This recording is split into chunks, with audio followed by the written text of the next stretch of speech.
Hello everyone, this is Muskan Jain and welcome back to your favourite channel Magnet Brains, जो आपको provide करता है quality education, वो भी free of cost.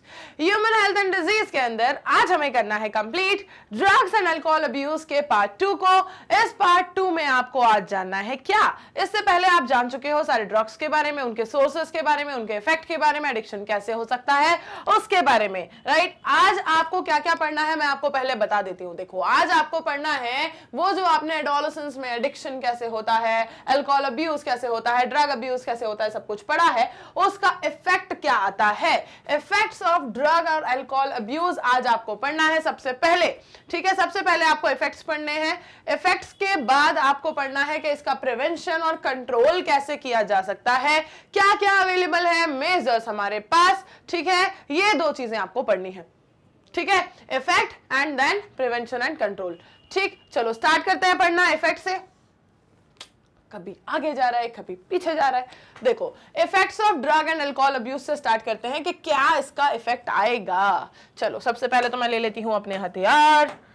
I am ready with my हथियार्स। Yes, the immediate adverse effects of drugs and alcohol abuse are manifested in the form of reckless behavior, vandalism and violence। सबसे पहला जो मैंने कहा था ना, पिछले लेक्चर में मैंने बहुत ज्यादा स्पेसिफाई नहीं किया था चीजों को। पिछले लेक्चर में मैंने आपसे सिर्फ ये कहा था कि बहुत अजीब रिएक्शन आते हैं, बहुत अजीब रिएक्शन आते हैं, बहुत अजीब रिएक्शन आते हैं, वायलेंट से रिएक्शन आते हैं, एग्रेसिव रिएक्शन आते हैं। बहुत ज्यादा मैंने स्पेसिफाई चीजों को नहीं किया था क्योंकि इफेक्ट तो मुझे यहाँ पढ़ाना था ना। अब हम उन चीजों को स्पेसिफाई कर लेते हैं। देखो, द इमीडिएट एडवर्स इफेक्ट, जो सबसे पहला, जैसे ही अगर ड्रग्स को, जो कि एक साइक्लिक प्रोसेस है, राइट, एक साइकिल, एक लूप में घुस जाता है इंसान। अगर उसने एक बार भी ड्रग को क्या कर लिया, अटेम्प्ट कर लिया, ठीक है, एक बार भी अगर उसने अटेम्प्ट कर लिया तो वो उस लूप में फिर क्या हो जाता है, एंटर कर जाता है। अब फिर वो उसमें उस लूप के अकॉर्डिंग चलेगा, अपने अकॉर्डिंग उससे बाहर नहीं जा सकता। अगर उसने एकदम से ड्रग्स को लेना बंद कर दिया, ठीक है, फैमिली ने बंद करवा दिया या मेडिकल सुपरविजन में गया, वहां बंद करवा दिया, तो फिर उसकी बॉडी में आते हैं एडवर्स इफेक्ट्स। ठीक है, इमीडिएट इफेक्ट्स।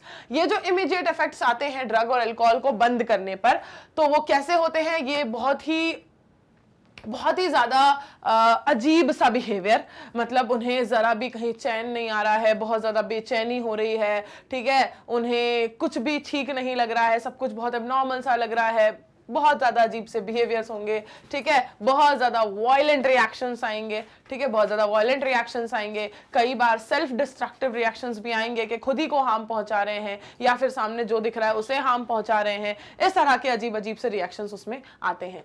एक्सेसिव डोजेस जो होते हैं ड्रग्स के, अगर ड्रग का बहुत ज्यादा एक्सेसिव डोज लिया जाए तो उससे कोमा भी हो सकता है, डेथ भी हो सकती है ड्यू टू रेस्पिरेटरी फेलियर, ठीक है, हार्ट फेलियर और सेरिब्रल हेमोरेज। ये सारी कुछ वो कंडीशंस हैं जो डेवलप अगर हो गई तो तुरंत डेथ भी हो सकती है एक्सेसिव यूज ऑफ ड्रग की वजह से। और ये कोई बहुत ही ऐसी रेयर चीज नहीं है, इसके बारे में आपने आए दिन न्यूज में सुना होगा कि ड्रग्स के यूज की वजह से या ड्रग्स के इनटेक की वजह से इसकी डेथ हो गई, इससे ये डिजीज हो गई और वो सडन डेथ हो गई, है ना। ये सारे न्यूज आपने बिल्कुल बिल्कुल जनरल हो गई हैं ये सारी न्यूज़ेस। ठीक है, ये सारा जो मटेरियल है, ठीक है, ये सारी चीजें जो आप सुनते ही रहते हो आजकल फ्रीक्वेंटली।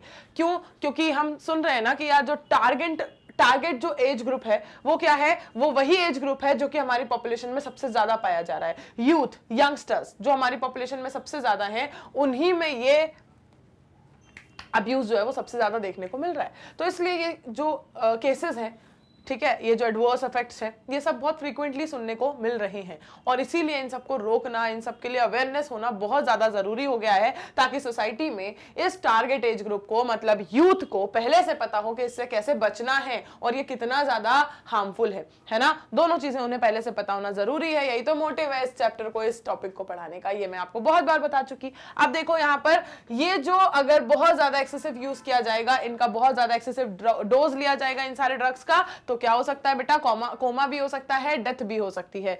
किन सारी डिजीजेस की वजह से, रेस्पिरेटरी फेलियर की वजह से, या फिर हार्ट फेलियर की वजह से, या फिर सेरेब्रल हेमोरेज की वजह से। एक combination of drug or their intake along with alcohol generally results in overdosing and even death. अगर किसी एक combination of specific combination of drug or alcohol को एक साथ ले लिया जाए तो उससे भी क्या होता है, इमीडिएट डेथ कॉज होती है, उससे भी इमीडिएट डेथ कॉज होती है, क्योंकि बहुत ज्यादा ओवरडोजिंग हो जाती है ड्रग्स की बॉडी के अंदर उसी वक्त इमीडिएटली, और उसकी वजह से फिर सडन डेथ होती है। ठीक, ये सारे इफेक्ट्स को जानने के बाद भी, ये सारे इफेक्ट्स को जानने के बाद भी जो यूथ है अगर सिर्फ इस सिली एक्सक्यूज के साथ इस लूप में एंटर कर जाए कि एक बार ट्राई करके देखने से क्या होगा, या एक बार इसे एक्सप्लोर करके देखते हैं, या कोई एक्सपेरिमेंट करके देखते हैं कि इसको लिया और इसके साथ ये ले लिया तो क्या होता है, तो कई बार या मोस्टली केसेस ऐसे बनते हैं कि उस एक्सपेरिमेंट का रिजल्ट देखने के लिए वो इंडिविजुअल बच ही नहीं पाता। तो ऐसे एक्सपेरिमेंट करना ही क्यों है, राइट? ऐसी चीजों को एक्सप्लोर करके देखना ही क्यों है जिससे आप किसी दलदल में फंसते चले जाओगे और बाहर निकलना मुश्किल हो जाएगा, राइट? तो इसका सबसे सबसे सबसे अच्छा और इकलौता तरीका क्या बताया गया है, जो मैंने प्रीवियस लेक्चर में भी आपको बिगिनिंग में भी बताया था, एंड में भी बताया था, कि किसी भी तरह के एडिक्शन से बचने का एक ही तरीका कि उसको अटेम्प्ट ही मत करो, नहीं करना ऐसी चीजों को एक्सप्लोर, नहीं जानना ऐसा कोई एक्सपेरिमेंट का रिजल्ट, नहीं करना ऐसा कुछ भी, करना ही नहीं है, अटेम्प्ट ही नहीं करना है। This is the only way possible, this is the only way possible. ठीक है, अब यहां क्या कह रहे हैं, और कि जो मोस्ट कॉमन वार्निंग साइंस होते हैं ड्रग और अल्कोहल अब्यूज के, वो क्या होते हैं among the youth, includes drop in academic performance. उनकी जो एकेडमिक परफॉर्मेंस है उसमें ड्रॉप आने लगता है, पहले जो उनकी एकेडमिक परफॉर्मेंस रही होगी उसमें क्या आने लगता है, ओवरऑल पूरी एकेडमिक परफॉर्मेंस में ड्रॉप आने लगता है। अनएक्सप्लेन्ड एब्सेंस फ्रॉम स्कूल और कॉलेज। ठीक, स्कूल और कॉलेज से किस वजह से एब्सेंस रही, क्या रीजन था, अगर उसका कोई एक्सप्लेनेशन प्रॉपर नहीं मिल पा रहा है, उसका कोई वैलिड रीजन नहीं मिल पा रहा है, ठीक है, तो यहां पर इस चीज को क्या मान लिया जाता है, वार्निंग साइन मान लिया जाता है कि क्या भाई कुछ तो यहां पर गलत चीज चल रही है, कोई ना कोई एडिक्शन में तो इंसान इन्वॉल्व हो रहा है। ठीक है, lack of interest in personal hygiene, उसको पर्सनल हाइजीन में उतना कोई इंटरेस्ट नहीं रहा अब। ठीक है, तो इसका भी कुछ ना कुछ इंडिकेशन माना जाता है कि कुछ गड़बड़ है। ठीक है, withdrawal, isolation, depression, fatigueness, aggressive and rebellious behavior, deteriorating relationships with family and friends, loss of interest in hobbies, change in sleeping and eating habits, fluctuations in weight, appetite loss, ये सारी जो चीजें हैं, ठीक है, ये सारी जो चीजें हैं, जैसे कि क्या क्या, देखो ध्यान से वन बाय वन पढ़ते हैं। ये सारे जो सिम्टम्स अगर देखने को मिले, ये सारे साइंस, इनमें से अगर कुछ साइंस भी देखने को मिलते हैं तो फिर जो आसपास सराउंडिंग में जो अपने होते हैं, फैमिली होती है, फ्रेंड्स होते हैं, टीचर्स होते हैं, वो सब क्या हो जाते हैं, कहीं ना कहीं थोड़े से अवेयर हो जाते हैं कि यार कुछ गलत चल रहा है ना, इसके बारे में, इसकी परफॉर्मेंस को, इसकी एक्टिविटीज को थोड़ा ट्रैक तो करना पड़ेगा, यहाँ कुछ गलत चल रहा है, इसको काउंसलिंग देनी पड़ेगी, इससे पूछना पड़ेगा, या फिर इसको पता लगाना पड़ेगा कि क्या किस चीज में इन्वॉल्व हो रहा है। वो सारे वार्निंग साइंस क्या है जो लोग यूज करते हैं ट्रैप करने के लिए, ठीक है, ट्रैक करने के लिए किसी इंडिविजुअल की परफॉर्मेंस को, उसकी कंडीशन को, ये वो सारे वार्निंग साइंस हैं, ये वो सारे वार्निंग साइंस हैं। अगर वो अपनी एकेडमिक परफॉर्मेंस को क्या करता जा रहा है एकदम से, जो कि उसकी कंसिस्टेंटली चली आ रही थी, जो हर स्टूडेंट की एक कोई कंसिस्टेंट रेंज होती है, अगर उससे एकदम से सडन ड्रॉप आए तो फिर वो एक वार्निंग साइन होता है। अगर उसकी अनएक्सप्लेन्ड एब्सेंस है स्कूल या कॉलेज से, तो एक वार्निंग साइन होता है कि भाई क्या रीजन है। हाँ, किसी को तो पता होना चाहिए, फैमिली, फ्रेंड्स, स्कूल, टीचर, किसी को तो पता होना चाहिए। किसी के लिए भी अगर वो अनएक्सप्लेन्ड है, ठीक है, तो फिर वहां पर एक वार्निंग साइन होता है। Lack of interest in personal hygiene, उसे पर्सनल हाइजीन से कोई मतलब नहीं रहा, ठीक है, अगर वो चीजों से सीधे सीधे बिल्कुल मुकर जाए, हमें तो ये करना ही नहीं है, इसमें पहले जिस चीजों में बहुत ज्यादा इंटरेस्ट दिखाया करता था, अब उन सारी चीजों में इंटरेस्ट ही नहीं दिखा रहा है, सीधे विड्रॉ कर रहा है, नहीं करना है ना। आइसोलेशन में जा रहा है, बिल्कुल अकेला अकेला रहना लग गया है, अकेले अकेले रहने लग गई है, या उसे मतलब नहीं रहा अब के भाई मुझे एक सोशल लाइफ जीनी है ना, अकेलापन ज्यादा अगर वो उसको प्रेफर कर रहा है, डिप्रेशन में जा रहा है, बहुत ज्यादा थका हुआ, एकदम से बहुत ज्यादा थक जाना, ठीक है, उतनी ज्यादा एनर्जी या उतनी ज्यादा हेल्दी लाइफ को मेंटेन ना कर पाना, बहुत ज्यादा एग्रेसिव रिएक्शंस देना जरा जरा सी बातों पर, किसी भी छोटे से रीजन पर, बहुत अजीब से अपनी रिएक्शंस की वजह से और इन सारे साइंस की वजह से उसकी जो सोशल लाइफ है वो अफेक्ट होगी, उसके जो रिलेशनशिप्स हैं उसकी फैमिली के साथ, फ्रेंड्स के साथ, वो सब ब्रेक डाउन होंगे, ठीक है, उसके जितने भी ग्रुप्स हैं उन सब से वो क्या होता जाएगा, आइसोलेट होता जाएगा। तो ये सारे क्या होंगे, ये सारे वार्निंग साइंस हैं, ये सारे वार्निंग साइंस हैं। उसका इंटरेस्ट उसकी हॉबीज की तरफ अब बचेगा ही नहीं, क्योंकि अब उसके पास वो एक लूप में चला गया है, एक वो हेलुसिनेशन में जी रहा है, ठीक है, वो एक नॉर्मल एक्टिव लाइफ को जी ही नहीं रहा। तो वो कैसे किसी हॉबीज या किसी चीज की तरफ जाएगा, कैसे वो अपने रिलेशनशिप्स को मेंटेन कर पाएगा, राइट। और क्या होगा भाई, उसकी स्लीपिंग और ईटिंग हैबिट्स कंप्लीटली चेंज हो जाएंगी, क्योंकि उसकी बॉडी का पूरा रिएक्शन करने का मैकेनिज्म ही चेंज हो रहा है, ठीक है। बहुत ज्यादा फ्लक्चुएशंस होंगे उसकी वेट में, उसकी हेल्थ में, उसकी भूख लगने में, नींद आने में, हर चीज में उसका क्या होगा, बहुत ज्यादा फ्लक्चुएशंस आएंगे। पहले से सब कुछ बहुत ज्यादा बदलने लगेगा, हर एक तरह की हैबिट बदलने लगेगी। और ये सारी जो हैबिट्स जब चेंज होती हैं एकदम से सडनली, जिसका कोई वैलिड रीजन नहीं, जिसका कोई एक्सप्लेन्ड रीजन नहीं, ये सब बन जाते हैं वार्निंग साइन कि भाई इस इंसान को डिटेक्ट करो, जरा पता लगाओ कि ये किस चीज में चला गया है ना। तब उसे बचा पाना मुश्किल होगा। हाँ, अगर उसको अर्ली डिटेक्ट नहीं किया तो उसे बचा पाना मुश्किल हो जाएगा। अर्ली अगर डिटेक्ट कर लें तब तो फिर भी उसे थोड़ा मेडिकल सुपरविजन में रख के और क्या किया जा सकता है, एडिक्शन से बचाया जा सकता है। लेकिन अगर उसने ये जो अर्ली डिटेक्शन की बात मैंने क्यों की, क्योंकि हमने इससे पहले वाले लेक्चर में पढ़ा था कि एक लेवल तक बॉडी क्या हो जाती है, टॉलरेंस लेवल पे आ जाती है कि इतना ड्रग मैं झेल सकती हूँ, फिर उससे ज्यादा लेने की जरूरत पड़ने लगती है, फिर उससे ज्यादा धीरे धीरे करके डोजेज इंक्रीज होने लगता है। तो अगर बहुत ज्यादा इंक्रीज डोजेज वाली कंडीशन में इंसान पहुंच जाता है तो बहुत मुश्किल होता है वापस लाना। इसलिए अगर बिगिनिंग में तो चलो फिर भी अगर डिटेक्ट कर लिया इन सारे वार्निंग साइंस को ध्यान में रखते हुए सराउंडिंग वाले उसके अपनों ने, तो उसे फिर भी मेडिकल सुपरविजन देके बचाना पॉसिबल है, फिर भी पॉसिबल है, ठीक। तो there may be even some far-reaching implications of drug or alcohol abuse. If an abuser is unable to get money to buy drugs or alcohol, he/she may turn into stealing. ठीक है, मतलब ये एक ऐसा tendency है, addiction एक ऐसी tendency है कि वो एक लूप में जा चुका है, वो एक साइकिल में जा चुका है, वो एक डिपेंडेंट स्टेज पे जा चुका है, उसकी बॉडी डिपेंड हो चुकी है उस ड्रग के ऊपर। उसे पहले पता है सोशल नॉर्म्स, ठीक है, जनरल मतलब नॉर्मल स्टेट में, उसके नॉर्मल स्टेट ऑफ माइंड में उसे पता है सोशल नॉर्म्स कि उसे नहीं करनी है चोरी, उसे नहीं करना है किसी के साथ बदतमीजी, उसे नहीं करना है किसी के साथ वायलेंट बिहेवियर, उसे नहीं दिखाना है किसी को अग्रेशन, नहीं करना है किसी से मारपीट, राइट, नहीं करना है खुद को हार्म, राइट, उसे ये सब चीजें पता है। लेकिन जब वो उस डिपेंडेंट वाली रिएक्शन पे आएगा, जैसे ही बॉडी को नीड है कि भाई मैं रोज इस टाइम पे ड्रग लेता था, आज मुझे नहीं मिला, अब उस वक्त जो उसका रिएक्शन आता है, उस वक्त फिर वो कुछ नहीं देखता, उसका बस एक ही प्रायोरिटी होती है कि उसे चाहिए ड्रग, क्योंकि उसकी बॉडी उसे क्या कर रही है, उसकी बॉडी पे जो रिएक्शंस आ रहे हैं वो उसे सहन नहीं हो रहे। और वो वापस से कैसे नॉर्मलाइज हो सकते हैं, जब उसे वापस से वो ड्रग मिल जाए, क्योंकि बॉडी डिपेंड हो चुकी है, क्योंकि बॉडी डिपेंड हो चुकी है। तो इसलिए अब वो जो रिएक्शंस करता है वो बस सिर्फ एक चीज का टारगेट ध्यान रख के करता है कि मुझे मेरा ड्रग चाहिए। अब उसके लिए उसे किसी को मारना पड़ जाए, चोरी करना पड़ जाए, वो सारी चीजों में उतरने लगता है, ठीक है, वो सारी चीजों में उतरने लगता है। यही सारे वो अग्रेसिव, वो बहुत ही वैंडलिज्म जो टर्म हमने यूज किया, ये सारे जो रिएक्शंस हैं वो आते हैं, ठीक, ये सारे रिएक्शंस आते हैं। तो अगर कोई एक अब्यूजर जो कि उसे नहीं मिल पा रहा है पैसा कि वो कैसे ड्रग और अल्कोहल को खरीदे, तो फिर वो अगर वो बहुत ज्यादा एडिक्ट हो चुका है तो वो उसके लिए कुछ उल्टी सीधी हरकतें भी करने गुजरता है। The adverse effect are just not restricted to the person who is using drugs और अल्कोहल। इसका जो एडवर्स इफेक्ट है वो सिर्फ उस पर्सन पे ही लिमिट होके नहीं रहता जो ड्रग या अल्कोहल को यूज कर रहा है, उसकी सराउंडिंग में भी इसका बहुत ज्यादा इफेक्ट आता है, उसकी सराउंडिंग पे बहुत ज्यादा इफेक्ट आता है, सिर्फ उस इंडिविजुअल तक रेस्ट्रिक्ट होकर नहीं रहता। At times a drug or alcohol addict becomes the cause of mental and financial distress to his or her entire family and friends.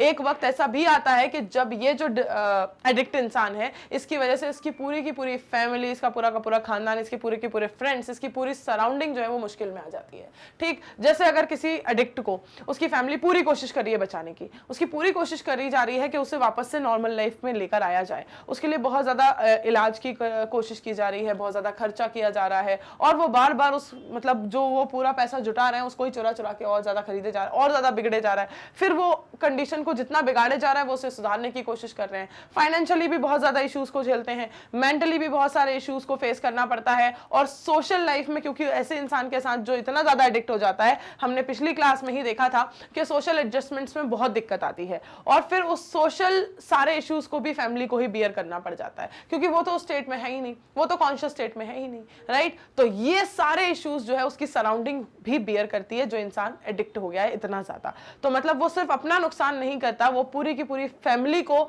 एक बहुत बड़ी प्रॉब्लम में, मतलब पूरी लाइफ उनकी स्पॉइल करने वाली कंडीशन पे लेके आ जाता है। ठीक, वो एक सिंगल एडिक्ट इंसान जिसने सिर्फ इतनी सी बात के लिए, जिसने सिर्फ इतनी सी चीज, इतनी सी एक सिली सी एक्सक्यूज के लिए अपने आप को उस एडिक्शन वाले लूप में डाल दिया था, एंटर करवा लिया था कि एक बार एक्सप्लोर करके देखने में क्या जाता है। समझ रहे हैं आप मेरी जो मैंने यहां पर थोड़ा सा सरकास्टिकली कहा, ठीक है, कि जो लोग एडिक्शन के लूप में जाते हैं इतने बिल्कुल सिंपल से सिली से एक्सक्यूज के बेस पर कि एक बार करने में क्या जाता है, और उसकी वजह से फिर वो कितने हार्मफुल इफेक्ट्स की तरफ बढ़ चुके होते हैं। Those who take drugs intravenously, वो लोग जो कि इंट्रावेनसली जो वेन्स में ड्रग्स को इंजेक्ट करते हैं, ठीक है, डायरेक्ट इंजेक्शन जो कि वेन्स में होता है नीडल या सिरिंज यूज करके, are much more likely to acquire serious infections like AIDS और हेपेटाइटिस बी। उनको एड्स जैसी डिजीज होने के चांसेस बहुत होते हैं, हेपेटाइटिस बी होने के चांसेस बहुत होते हैं, और ये डिजीज मैंने आपको अभी जस्ट 2 लेक्चर पहले पढ़ाई है, राइट। कैंसर के पहले हमने एड्स ही पढ़ा है, तो एड्स भी कैसी डिजीज है, सेल्फ इन्वाइटेड डिजीज होती है, और एक बार हो गई तो फिर अब आप थोड़े दिन मौत को टाल सकते हो, पर खत्म नहीं कर सकते, उसके चांस को आप डिले नहीं कर सकते, है ना, उसके चांस को आप खत्म नहीं कर सकते, डिले कर सकते हो थोड़े दिन, खत्म नहीं कर सकते, कभी ना कभी तो अब उसकी डेथ होनी ही है, राइट। कुछ ईयर्स तक, कुछ मंथ्स तक, जितना भी आप उसको जो जिस भी कंडीशन पे जितना अर्ली डिटेक्शन हो चुका है उसके बेसिस पर डिले कर सकते हो बस, क्योंकि भाई इम्यून सिस्टम ही चला जाता है। तो इतनी डेडली डिसीज जो है उसके भी होने के चांसेस होते हैं, इतने सीरियस इन्फेक्शंस के होने के चांसेस पूरे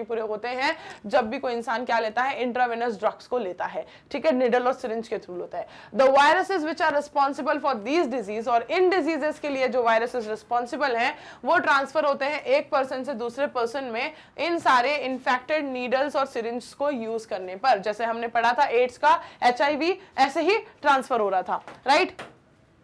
नेक्स्ट देखते हैं, both AIDS and hepatitis B infections are chronic infections and ultimately fatal। ये दोनों ही जो AIDS और hepatitis B infections हैं ये बहुत ही chronic infections होते हैं और ultimately fatal होते हैं, इसके बारे में बताने की जरूरत तो थी नहीं, राइट, ये मैंने बता दिया था आपको पहले।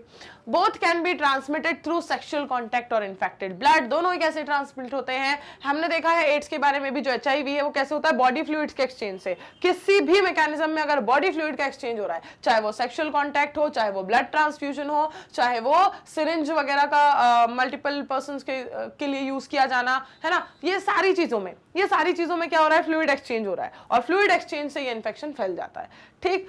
The use of alcohol during adolescence may also have long term effect। अब adolescents जो यूज करते हैं अल्कोहल को लॉन्ग टर्म में, ठीक है, उसका भी बहुत एडवर्स इफेक्ट देखने को मिलता है। It could lead to heavy drinking in adulthood। हो सकता है कि अगर एडोलेसेंट एज में अगर उसने अल्कोहल लेना स्टार्ट कर दिया तो धीरे धीरे करके जब वो उसका डोजेज बढ़ाएगा तो एडल्टहुड तक जाते जाते वो बहुत ज़्यादा हैवी डोजेस को लेना स्टार्ट कर देगा, बहुत ज़्यादा हैवी डोज को तक वो पहुंच जाएगा, और उसकी वजह से फिर होने लग जाएंगी diseases like the chronic use of drugs and alcohol damages nervous system and liver cirrhosis.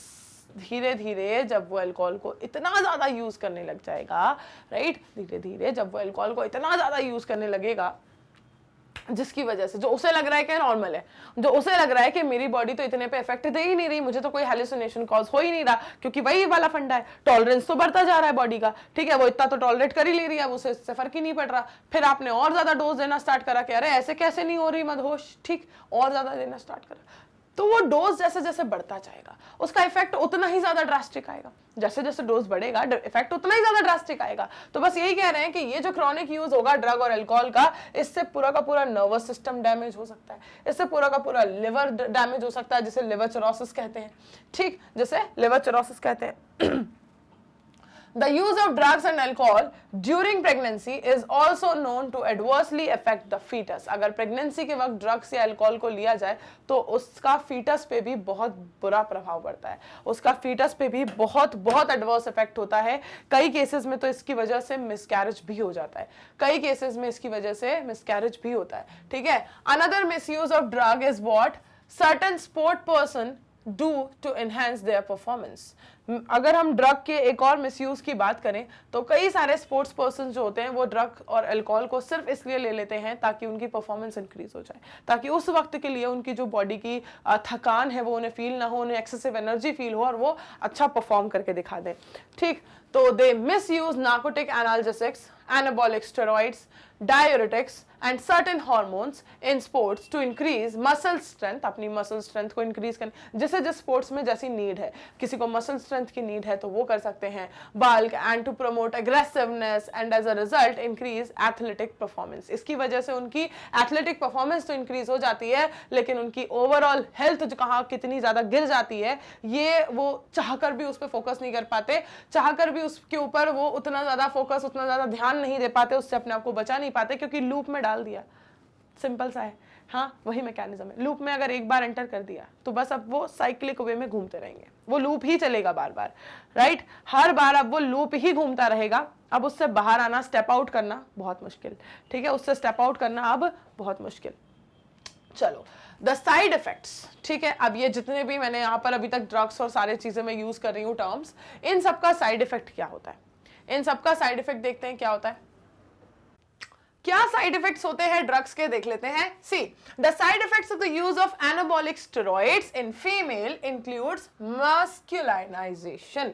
ठीक है, फीमेल्स के केस में हम बात करें, एक सेकंड रुको जरा, इसको अपन हाईलाइट कर ले पहले। ठीक है, फीमेल्स के केस में हम बात कर रहे हैं कि फीमेल्स में मस्कुलाइन रिएक्शन, ठीक है, मस्कुलाइन एक्टिविटीज या फीचर्स देखने को मिल जाते हैं, जैसे कि फीचर्स लाइक मेल्स, है ना। ये मस्कुलाइनाइजेशन का मतलब क्या है, फीचर्स लाइक मेल्स। ठीक है, मस्कुलाइन फीचर्स ये क्या है, जैसे कि इंक्रीज्ड एग्रेसिवनेस, जैसे कि मूड स्विंग्स, जैसे कि डिप्रेशन, जैसे कि एबनॉर्मल मेंस्ट्रुअल साइकिल, ये सब कुछ ऑब्जर्व किया जाएगा। एक्सेसिव हेयर ग्रोथ देखी जाएगी फेस एंड बॉडी पे, enlargement of clitoris, deepening of voice, ये सारी चीजें नोटिस की जाएंगी। ठीक है किस चीज के लिए हम बात कर रहे हैं कि ड्रग्स का, अल्कोहल अब्यूज का, इन सब का एक्सेसिव यूज करने से क्या साइड इफेक्ट्स आते हैं। तो देखो, मेल लाइक फीचर्स देखने को मिलते हैं, मस्कुलाइन फीचर्स देखने को मिलते हैं, ये एक साइड इफेक्ट है। अग्रेसिवनेस बहुत ज्यादा बढ़ जाती है, ये एक साइड इफेक्ट है। मूड स्विंग्स होते हैं, एकदम से बहुत खुशी हो रही है, एकदम से बहुत ही बिल्कुल गम में डूब गए हैं, एकदम से बहुत पॉजिटिव फील कर रहे हैं और एकदम से लग रहा है कि सबसे बर्बाद जिंदगी मेरी ही है। ठीक है, तो इतने ज्यादा बिल्कुल ड्रास्टिक से मूड स्विंग्स होते हैं। एक बहुत ज्यादा डिप्रेशन में जीने लग जाते हैं, डिप्रेशन हो जाता है। एबनॉर्मल सी मेंस्ट्रुअल साइकिल चलती है, फीमेल्स की बात चल रही है ना। ठीक है, एबनॉर्मल मेंस्ट्रुअल साइकिल चलती है, फेस और बॉडी पर एबनॉर्मल हेयर ग्रोथ होती है, बिल्कुल मेल लाइक हेयर ग्रोथ होने लग जाती है, क्लिटोरिस का एनलार्जमेंट होता है, वॉइस काफी डीप हो जाती है। ये सारे साइड इफेक्ट्स देखने को मिलते हैं।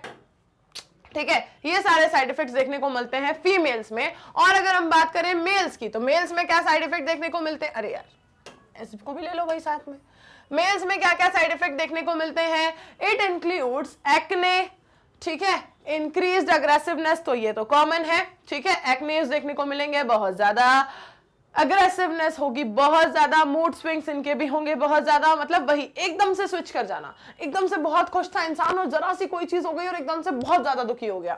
ठीक है, डिप्रेशन होना, reduction of the size of testicles, testicles का साइज रिड्यूस हो जाना, स्पर्म प्रोडक्शन डिक्रीज हो जाना। ठीक है, potential for kidney and liver dysfunction, breast enlargement, breast का एनलार्ज हो जाना, premature baldness, enlargement of the prostate gland, prostate gland काफी एनलार्ज हो जाती है। ठीक है, तो ये सारे कुछ साइड इफेक्ट्स देखने को मिलते हैं मेल्स में, और इससे पहले हमने देखा साइड इफेक्ट किसका, फीमेल का। और क्या है यहाँ पर, these effects may be permanent with prolonged use, अगर बहुत ज्यादा लंबे वक्त तक यूज करते रहेंगे ड्रग्स को तो ये जो इफेक्ट्स हैं ये कैसे हो जाते हैं, परमानेंट हो जाते हैं। ठीक है, ये इफेक्ट्स परमानेंट हो सकते हैं सारे, ऐसा नहीं है कि ये कभी कभार दिखने वाले इफेक्ट हैं, ये सब परमानेंटली बॉडी में एग्जिस्ट करने लग जाते हैं अगर प्रोलॉन्ग्ड यूज हो रहा है ड्रग्स का, अल्कोहल्स का, कंटिन्यूअसली क्या चल रहा है, अब्यूज चल रहा है। द एडोलेसेंट मेल और फीमेल में, ठीक है, severe facial and body acne and premature closure of the growth centres of the long bones में रिजल्ट इन स्टंट ग्रोथ। और इन सारे ये जो इनमें से कुछ स्पेसिफिक फीचर्स के बारे में बात कर रहे हैं कि ये वाले इफेक्ट्स जब देखने को मिलते हैं तो उसकी वजह से फिर ग्रोथ भी अफेक्ट होने लगती है एडोलेसेंट की, ठीक है। एडोलेसेंट से एडल्ट स्टेज में जो उसकी कंप्लीट बॉडी की ग्रोथ होनी चाहिए वो ग्रोथ भी अफेक्ट हो जाती है। ये एक इफेक्ट है, ये भी एक इफेक्ट है, ठीक। देन प्रिवेंशन एंड कंट्रोल पर आते हैं कि भाई ये सारे इफेक्ट्स, ये सारे साइड इफेक्ट्स तो देखने को हमने समझ लिया कि ये सारे इफेक्ट्स दिखते हैं, ये सारे साइड इफेक्ट्स होते हैं। अब इनसे बचा कैसे जाएगा, इसे कंट्रोल कैसे किया जाएगा, ठीक है। तो प्रिवेंशन क्या है, कंट्रोल कैसे करते हैं, पढ़ते हैं इसके बारे में। The age old adage of prevention is, ये क्या हुआ, इसे हमने तो लिया नहीं था, हाँ। The age old adage of prevention is better than cure holds true here also.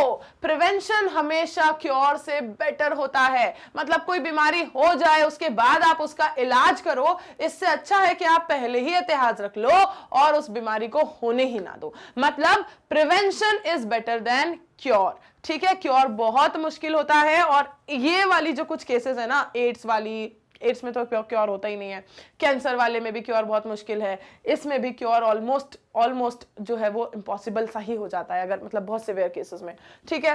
तो ये वाली जो केसेस है ना, इनमें तो भाई क्योर वाली बात पे तो पहुंचना ही नहीं चाहिए, इसमें तो प्रिवेंशन ही सबसे बेस्ट और लास्ट और इकलौता ऑप्शन है, ठीक है। प्रिवेंशन ही लास्ट, बेस्ट और इकलौता ऑप्शन होता है। तो इसलिए यहां पर इस जो एक कहावत है, जो कि मतलब बड़े बूढ़ों की कही हुई कहावत है ना, इसी को यहां पर बोला गया है कि एज ओल्ड जो एडेज है, जो कहा जाता है, जो कहावत है कि prevention is better than cure, कि क्योर से तो बेटर होता है कि आप प्रिवेंट ही कर लो, इन चीजों को होने ही ना दो अपने आप को, ठीक। तो it is also true that habits such as smoking, taking drug or alcohol are more likely to be taken up at a young age, more during adolescent, ठीक है। एडोलेसेंस की अगर हम बात कर रहे हैं तो यंग एज से भी ज्यादा अगर प्रोन कोई एज होती है तो वो एडोलेसेंस एज ही है, ठीक है। एडोलेसेंस एज में ही ये सारी स्मोकिंग जैसे कि हैबिट्स जैसे कि स्मोकिंग, ड्रग्स लेना, अल्कोहल लेना, ये सब चीजें होती हैं।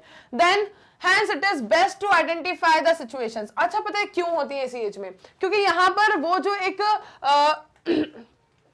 सिर्फ किसी चीज का अधूरा ज्ञान होता है कि अच्छा ये एग्जिस्ट करता है तो इसको एक्सप्लोर करके देख लिया, लेकिन उसके बारे में कंप्लीट नॉलेज नहीं होता, उसके बारे में कोई अवेयरनेस नहीं होती, उसके इफेक्ट्स के बारे में, उसका आफ्टर इफेक्ट क्या होगा, लाइफ कितनी लंबी होती है, लाइफ में कितनी सारी चीजें आपको फेस करनी है, आपकी कितनी सारी रिस्पॉन्सिबिलिटीज होती हैं, आपका हेल्थ कितना इंपॉर्टेंट होता है और इन सब चीजों से आप कितनी चीजों में फंस जाओगे, इन सब चीजों का कोई अंदाजा नहीं होता। हर चीज बस क्या होती है, कंप्लीटली पेरेंट्स के साथ हम बहुत अच्छे सारे बहुत बढ़िया तरीके के फैसिलिटीज में जी रहे होते हैं और उन फैसिलिटीज के हम साथ हमें लगता है पेरेंट्स का जब तक साया सर पे रहता है, यंग एज होती है वो, तो ऐसा लगता है कि बस सब कुछ जो है वो हमारे पास अवेलेबल है, हम सब कुछ कर सकते हैं, भले ये सब कुछ जो हम कर रहे हैं वो हमारे पेरेंट्स की बदौलत कर रहे हैं, लेकिन लगता है कि बस हम सब कुछ कर सकते हैं। एक ऐसी भ्रम में वो एज में स्टूडेंट्स जीने लग जाते हैं या यंगस्टर्स जीने लग जाते हैं कि बस हम जो डिसाइड करेंगे, हम ग्रोन अप्स हैं, हम जो डिसाइड करेंगे उससे बहुत बढ़िया डिसाइड करेंगे, क्या दिक्कत है, we can take the decisions of ourselves, we are independent personalities. ये सारे जो तुम लोगों के मतलब यंगस्टर्स के एक थॉट प्रोसेस निकल कर आती है कि भाई we are cool, we are independent, हम अपना खुद डिसाइड कर सकते हैं, हम अलग रह के ये सब कुछ कर सकते हैं। तो ये सारा माइंडसेट जो है, ठीक है, ये इनकम्प्लीट नॉलेज जो है यही ले जाता है गलत चीजों की तरफ। इसलिए या तो नॉलेज हो तो पूरा हो, या फिर आपको पता ही ना हो कि दुनिया में ये सब एग्जिस्ट करता है, ये बेटर है। अब ये तो पॉसिबल है नहीं, all thanks to media, all thanks to internet, all thanks to everything. ये तो पॉसिबल है नहीं कि आपको पता ही ना चले, पता तो चलता है। तो इससे फिर अच्छा है कि आपको पूरी तरह से पता चले, राइट। तो इससे अच्छा है कि आपको कंप्लीट अवेयरनेस है उसके बारे में, कंप्लीट एजुकेशन आपको प्रोवाइड कर दी जाए इन चीजों के बारे में कि बेटा इससे क्या क्या हो सकता है। ठीक है, इन चीजों से आप जब अनजाने में अगर इन चीजों के लूप में चले जाओगे तो फिर वो लूप कैसे आपको आगे तक लेके जाएगा, तो इससे अच्छा है कि आपको पूरा ही बता दिया जाए। और इसीलिए फिर यहां पर अब नीड निकल कर आई। पहले ऐसा कुछ नहीं हुआ करता था, पहले कहीं नहीं पढ़ाई जाती थी ये सब चीजें कि रिप्रोडक्टिव हेल्थ के बारे में पढ़ाया जाए या इन सब चीजों के बारे में पढ़ाया जाए, लेकिन अब पढ़ाया जा रहा है। क्यों? क्योंकि अब उस चीज की नीड है, अब जरूरत है यूथ को कंप्लीटली अवेयर बनाने की और कंप्लीटली एजुकेट करने की at the right age on the right time. ठीक है, तो बस इसीलिए हम ये सब कुछ पढ़ रहे हैं और ये चीज मैं रिपीटेडली बार बार बता रही हूं, तो इसमें कुछ गलत भी नहीं है। अगर मेरे 10 बार बताने पे से 2 बार में भी आपको याद रह गया कि हम ये सब यहां पर क्यों पढ़ रहे हैं, तो बहुत बड़ा मोटिव सर्व होगा। ठीक है, सिर्फ क्लास के लेवल पर नहीं, सिर्फ क्लास 12th के लेवल पर नहीं, सिर्फ आपके ग्रुप ऑफ स्टूडेंट्स के लेवल पर नहीं, ये सोसाइटी लेवल पर बहुत बड़ा चेंज होगा।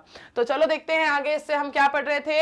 Hence it is best to identify the situations that may push an adolescent toward the use of drug and alcohol and to take remedial measures well in time।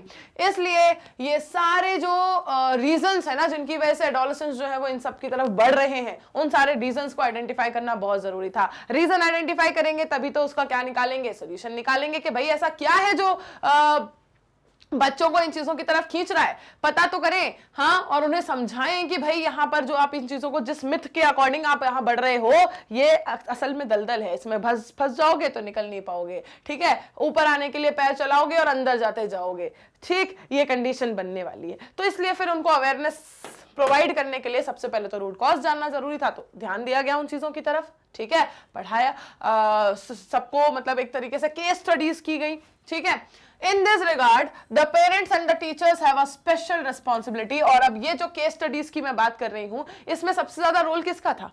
सबसे ज्यादा role किसका होता है? हमेशा जो क्लोज मेंबर्स होते हैं, मतलब पेरेंट्स और टीचर्स, राइट। तो इनका सबसे बड़ा यहां पर रिस्पॉन्सिबिलिटी, सबसे बड़ी रोल यहां पर इनका निकल कर आया। parenting that combines with high level of nurturance and consistent discipline has been associated with lower risk of substance like alcohol, drug or tobacco abuse।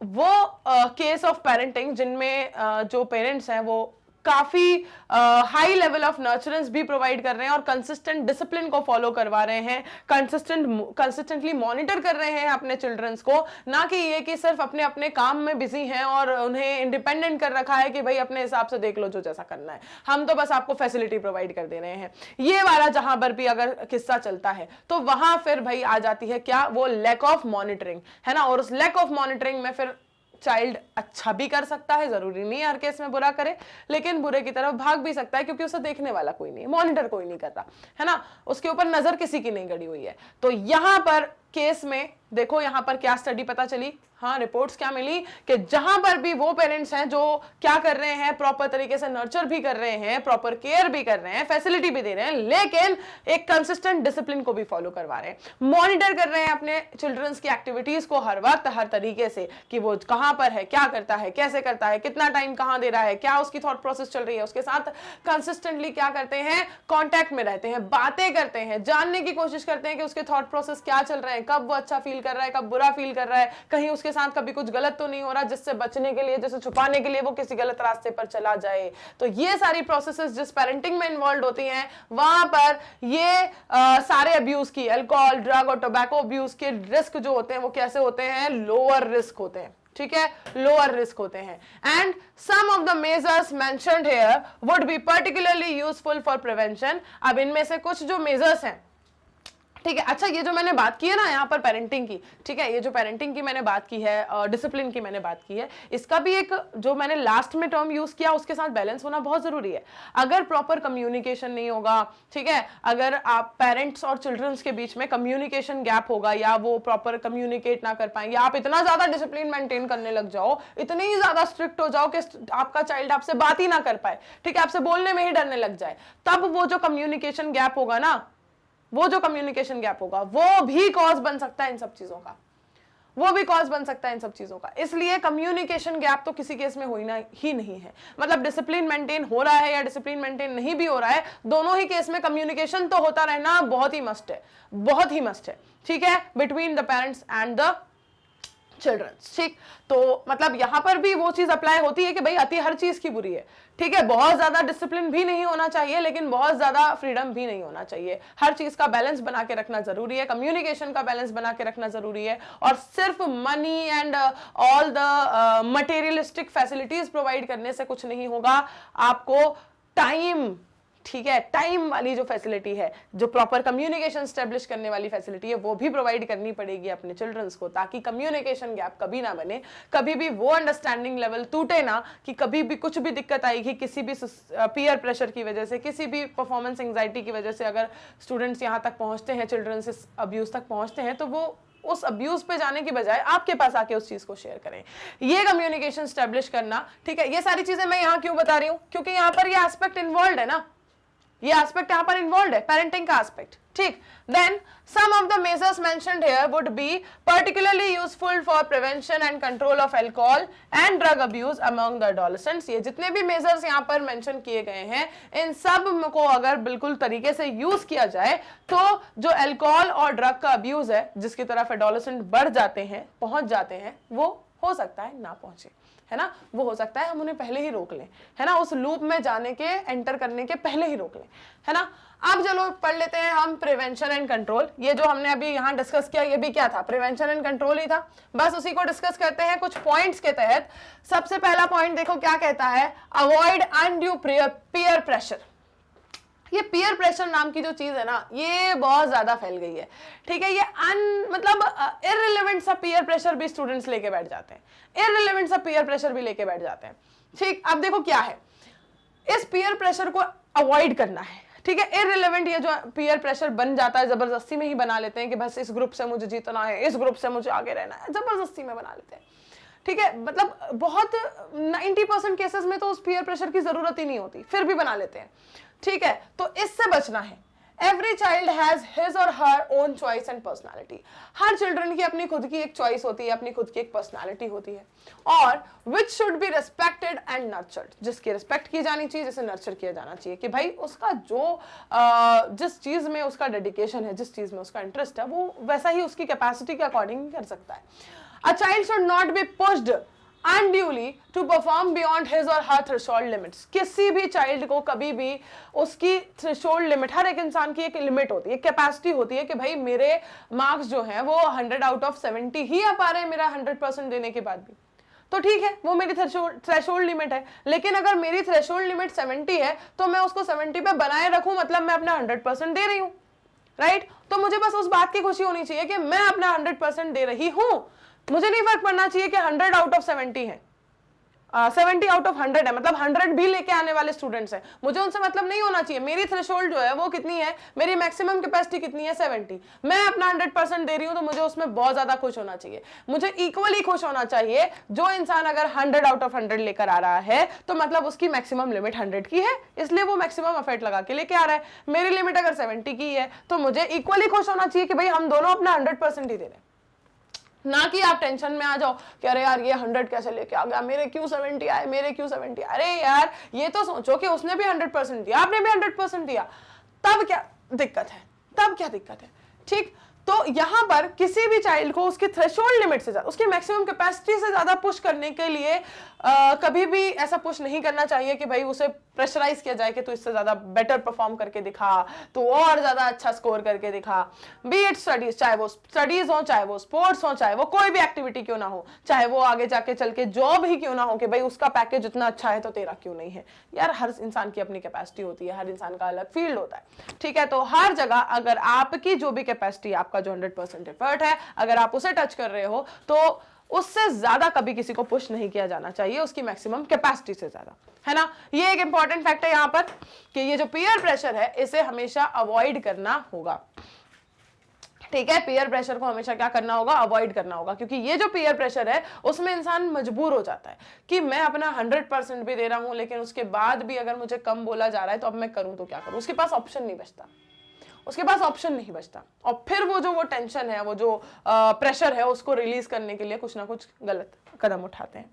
तो ऐसा हमें चांसेस बनने ही नहीं देने हैं अपने सराउंडिंग में, है ना। ऐसी पॉसिबिलिटी हमें किसी के लिए क्रिएट ही नहीं होने देनी है ताकि उसे कुछ गलत करना पड़े। Then education and counselling, proper education provide करो और काउंसलिंग प्रोवाइड करो, जैसे कि शायद मैं भी कर रही हूँ, ठीक है। तो प्रॉपर एजुकेशन करो, प्रॉपर काउंसलिंग प्रोवाइड करो, that educating and counselling him or her to face problems and stresses and to accept disappointments, ठीक है। उसको प्रॉब्लम्स और स्ट्रेस के साथ कैसे डील करना है, किस प्रॉब्लम को कैसे सॉल्व करके उसके सॉल्यूशन की तरफ भागना है, ना कि प्रॉब्लम से घबराना है।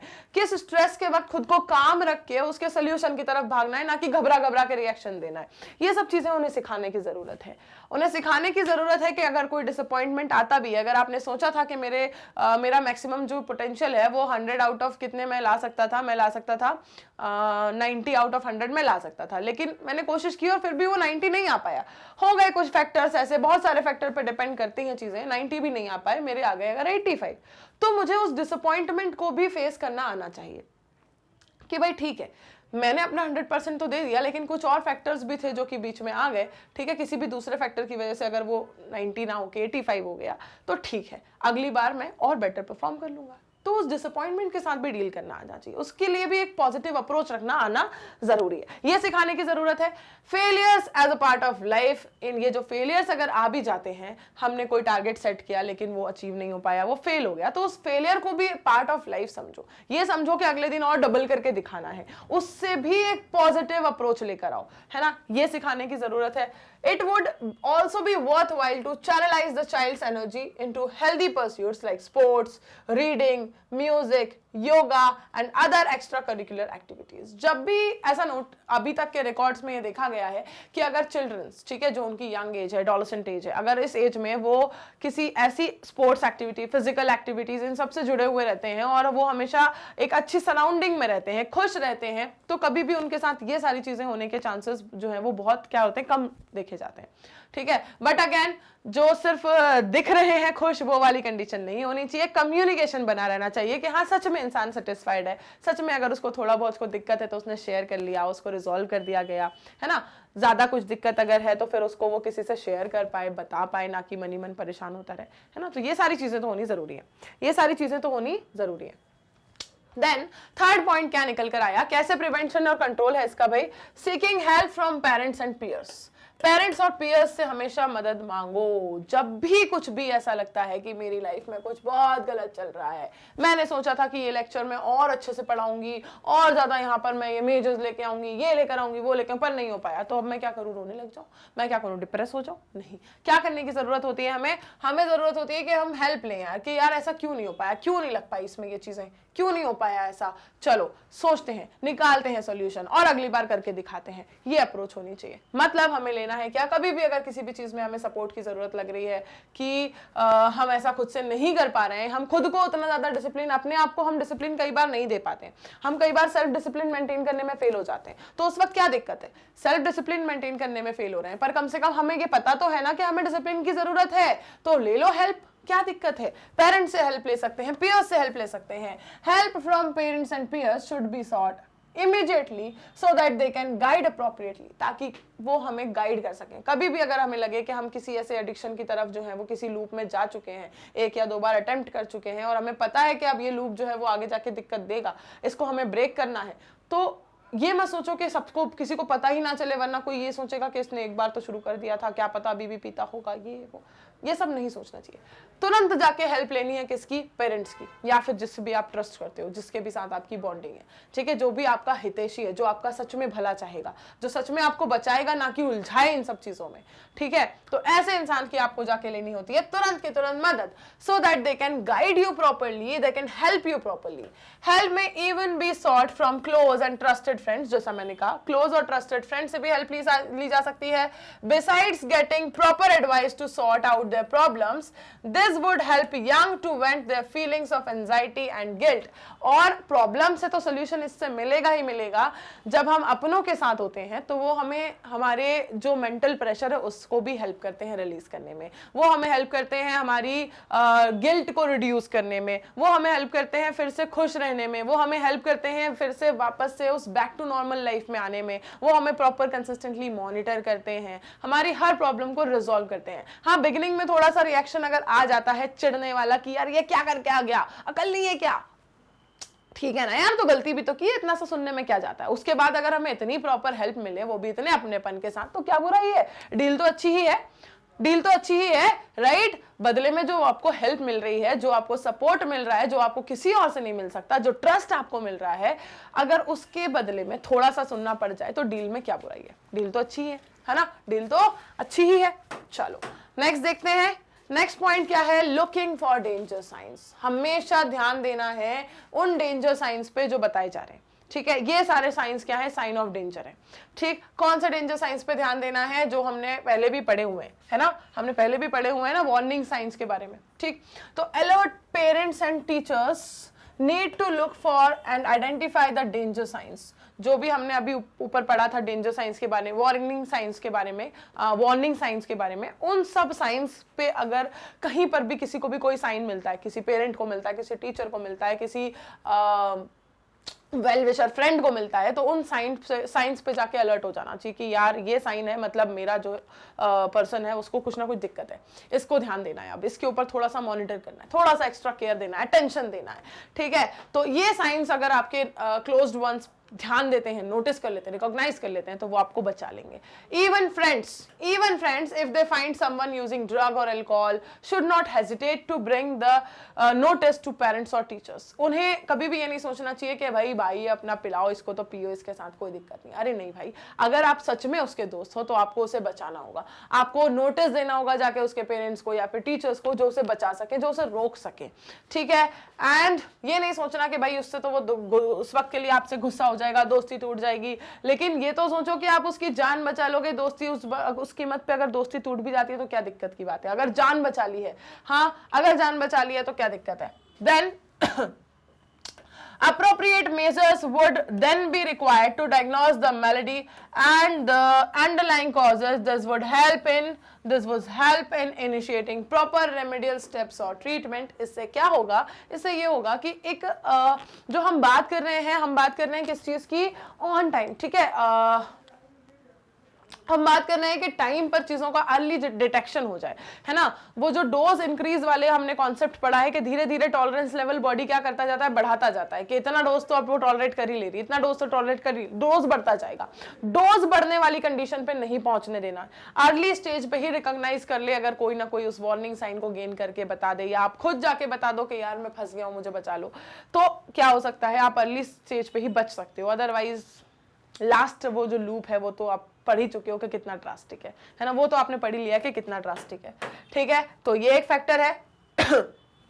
एक फैक्टर और है, seeking professional and medical help. जब लगे कि पेरेंट्स से भी कुछ काम नहीं बन पा रहा है, या कंडीशन बहुत ज्यादा अगर डोजेज तक बढ़ चुकी है, सिवियर कंडीशन है, तो फिर मेडिकल हेल्प की जरूरत लगती है ना, फिर मेडिकल हेल्प की जरूरत लगती है, क्योंकि मैंने रीजंस आपको बताए, मेंटली काफी प्रॉब्लम्स आती हैं, सोशल लेवल पर काफी एडजस्टमेंट में प्रॉब्लम आती हैं, फिजिकल लेवल पर प्रॉब्लम्स आती हैं, तो मेडिकल हेल्प की फिर जरूरत पड़ती है।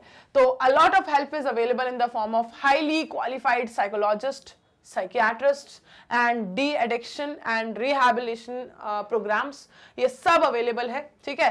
साइकोलॉजिस्ट जो आपकी बॉडी को प्रॉपर डायग्नोस करेंगे, ट्रीट करेंगे और उसे केयर करेंगे।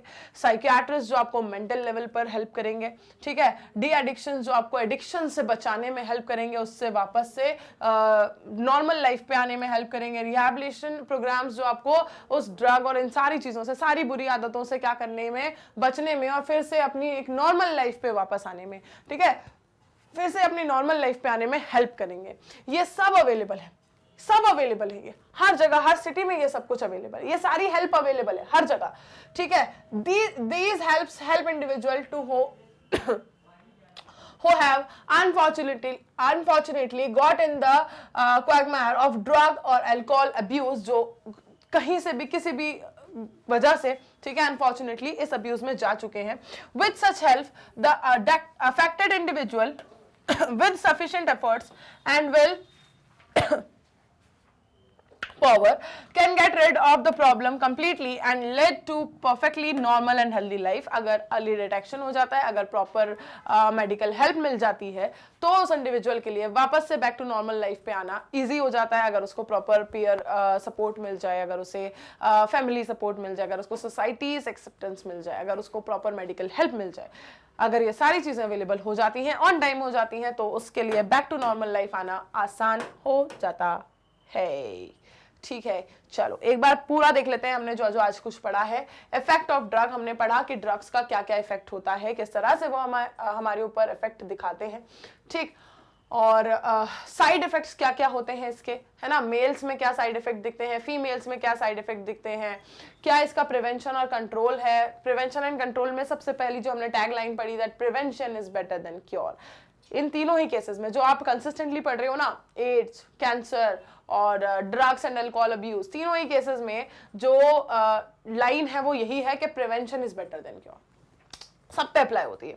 ठीक, और इसके अलावा कंट्रोल और प्रिवेंशन के लिए हमने देखा कि क्या क्या पॉइंट्स थे हमारे पास, कि avoid undue peer pressure, unnecessary peer pressure को अवॉइड करना है, एजुकेशन एंड काउंसलिंग प्रोवाइड करना है। जब भी किसी इंडिविजुअल को ऐसा कुछ भी फील होता है कि किसी भी लूप में वो जा रहा है, तो उसे पेरेंट्स और पीयर्स की हेल्प लेनी है, और डेंजर साइंस के लिए ध्यान देना है उसके आसपास वाले नियर बाय लोगों को। ठीक है, प्रोफेशनल और मेडिकल हेल्प की जरूरत लगने पर उसे भी लेना है। बस ये था आज का लेक्चर जिसमें हमने कंप्लीट किया about the drug and alcohol abuse. ठीक है, ये टॉपिक अब आपका कंप्लीट हो चुका है, और अब आपको करने हैं क्या, अब आपको करने हैं सॉल्यूशंस। ठीक है, चलो मिलते हैं नेक्स्ट लेक्चर में, करेंगे इसके कंप्लीट सॉल्यूशंस को 2 पार्ट्स में। ठीक, चलो 2 पार्ट्स में करने के लिए आपको क्या करना है, आपको तो पूरा ही रेडी होके आना है, आपको पूरा एक पार्ट में रेडी होके आना है, मतलब पूरा का पूरा चैप्टर रिवाइज करके आना है। और उसके लिए आप जाओगे अपने फेवरेट चैनल मैग्नेट ब्रेन्स के प्लेलिस्ट सेक्शन में, जिसमें मिल जाएंगे आपको मुस्कान मैम के लाइव लेक्चर्स और रिकॉर्डेड लेक्चर्स के प्लेलिस्ट। वहां पर जाके आप सारे चैप्टर्स को देख सकते हो विद देयर एनसीईआरटी सॉल्यूशंस, और इस चैप्टर के पूरे लेक्चर्स भी देख सकते हो। एनसीईआरटी सॉल्यूशन हम नेक्स्ट लेक्चर में करने वाले हैं। ये पूरा कंटेंट आप ऐप पर भी एक्सेस कर सकते हो, जो आप इजीली प्ले स्टोर से डाउनलोड कर लोगे, या फिर आप यूज कर सकते हो वेबसाइट भी, विच इज www.magnetbrains.com। हर जगह आपको पूरा का पूरा फुल कोर्स कंटेंट अवेलेबल है एब्सोल्युटली फॉर फ्री। मिलते हैं नेक्स्ट लेक्चर में, करेंगे NCERT solutions of this chapter part 1। Till then, bye bye, take care everyone.